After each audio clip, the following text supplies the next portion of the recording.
Dans le récit de mon bonheur, je me délectais du bon lait qui coulait dans mon ventre, comme une petite rivière qui se jette dans l'océan de la satisfaction.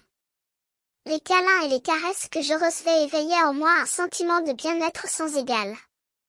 Mais, comme un nuage sombre s'approche, je me retrouvais prisonnier dans un rêve étrange.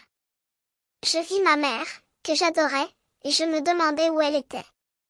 Mais, impossible de répondre à cette question, car je me retrouvais dans le parc, face à un petit garçon que j'avais déjà vu.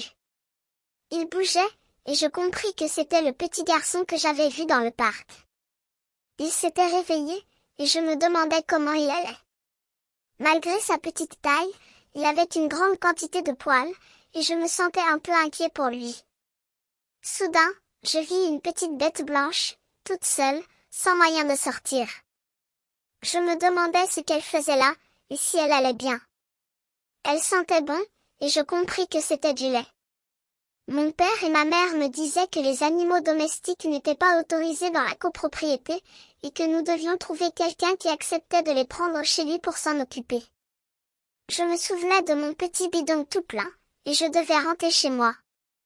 Mais, avant de partir, je regardais le petit chaton et je lui dis de sortir.